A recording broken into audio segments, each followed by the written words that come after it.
Šodien es gribu mazliet parunāt par to, kāpēc mēs baidāmies novecot.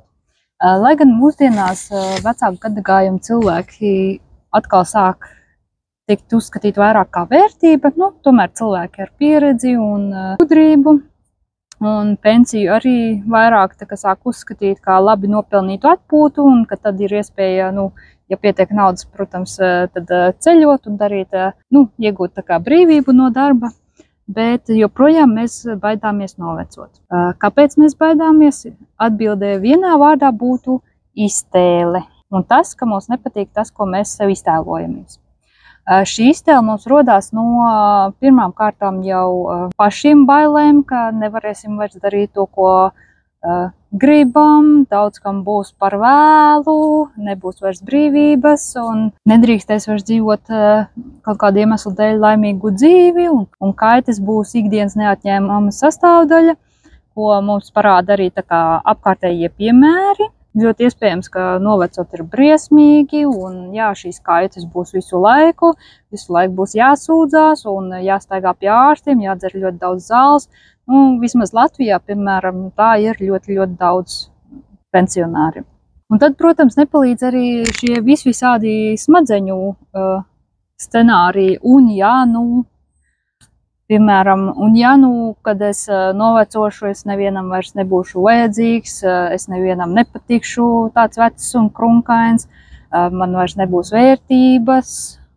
Tas vienalga, ko citi saka un kā citiem ir, bet man nebūs vairs vērtības, es pats sev nepatikšu. Mūsdienās šīs bailes novecot arī ir ļoti milzīgs bizness. Tas tiek izmantots piedāvājot visādus krēmus, procedūras, un arī ir zinātnes vesela nozara, kas pēta, kā apstādināt novecošanos, un būtu tas galīgais mērķis padarīt cilvēkus mūžīgus, ka mēs nekad nenovecojam un nenomirstam. Un šī brīža mērķis ir nodzīvot veselīgi līdz 120 gadiem, lai tas būtu tas vidējais dzīves ilgums, un lai visi varētu palikt tur jauni, aktīvi, bez krunkām.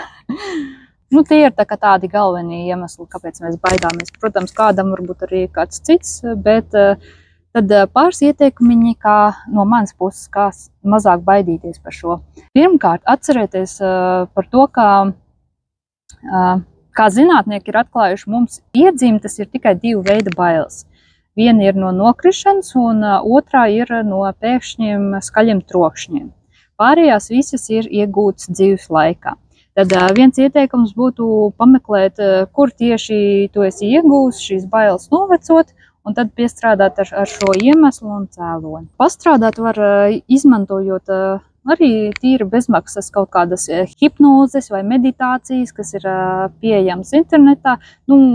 Latviski varbūt tā mazāk, bet varbūt kaut kur atrast kādu ierosmi vai tīri uzlikt mūziku un fokusēties uz to, ka dot savām smadzenēm komandu. Es vēlos zināt, kas ir šo baiļu avots, un smadzenes vienmēr viņas izpilda mūsu komandas. Agrāk vai vēlāk šī atbilde radīsies. Ja ne uzreiz, varbūt tad dienu vēlāk vienkārši tāda atklāsme, it kā ne no kurienes būs.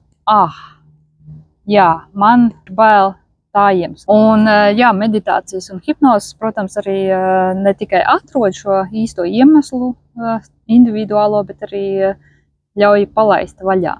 Un tad otrais ieteikums, kas man liekas ļoti efektīvs, ir pamācīties no cilvēkiem, kuri ir aktīvi un spēcīgi arī 80 un 90 gados. Internetā viņu ir ļoti daudz.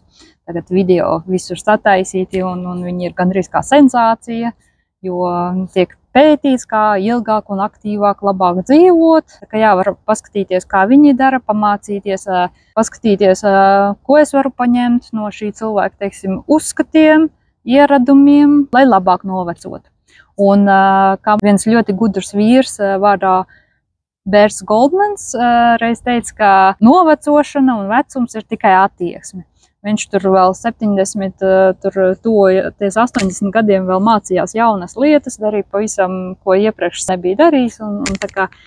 Viņš bija lielisks piemērs, ka tiešām vecums ir attieksme. Un, skatoties šos cilvēkus, kuri ir aktīvi un veselīgi un laimīgi arī pat 90 gados vienmēr būs redzams, ka viņi, piemēram, fiziski darbojas ar ķermeni.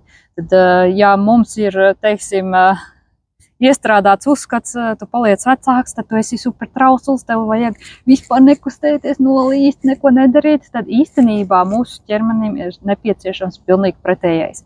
Jo vecāks tu esi, jo vairāk jāpievērš uzmanība, jātrenē muskuļi, viņi ir jāuztur, lai nav muskuļu zudums, kas tad rada arī attiecīgi problēmas ar kauliem, jo zinātne tagad pierāda, ka īstenībā kauli ar muskuļiem ir ļoti, ļoti saistīti. Ja ir vāja muskulatūra un zaudēt ļoti daudz muskuļu vecumdienās, tad tur arī būs noteikti problēmas ar kauliem. Un tad, protams, pēdējais ieteikums.